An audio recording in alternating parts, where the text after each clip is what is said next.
आम्ही काल शेवटच्या घटकेपर्यंत आम्ही वाट बघत होतो सरकारची की सगळे सोयऱ्याचा आदेश आम्हाला येईल, पण सगळे सोयऱ्याचा आदेश आम्हाला न आल्यामुळं आता आम्ही निवडणुकीच्या तयारीला लागलेलो आहोत. आम्ही संपूर्ण राज्यामधून निवडणूक लढवायच्या तयारीत आहोत.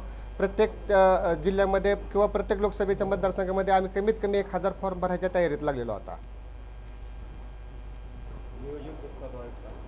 नियोजन आम्ही आमचा समाज असेल किंवा आमचा ओबीसी समाज बांधव असेल तो आम्हाला आर्थिक मदत करेल आणि त्याच्या मदतीच्या ह्याने आम्ही डिपॉझिट 25,000 रुपये जे डिपॉझिट येणार आहे आम्ही त्याच्या माध्यमातून ते डिपॉझिटची रक्कम भरू आणि येणारा इतर आमचा खर्च असेल तो आमचा समाज बांधव आम्हाला वर्गणी करून आमचा तो सगळा खर्च करणार आहे.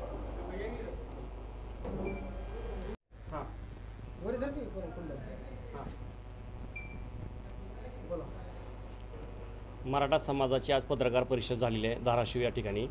त्या बैठकीमध्ये सर्वानुमते असं ठरण्यात आलेलं होतं की आपल्या मराठा समाजाचे जिल्ह्यामधून प्रत्येक गावामधून 2 उमेदवार उभा करायचे, एका जिल्ह्यामधून कमीत कमी 1000 उमेदवार उभे करायचे आणि या सरकारी यंत्रणेला कॉलेप्स करायचं. आमचा कुठल्याही पक्षाला विरोध नाही आता राहिलेला, कारण त्यांनी काहीच केलेलं नाही आमच्यासाठी.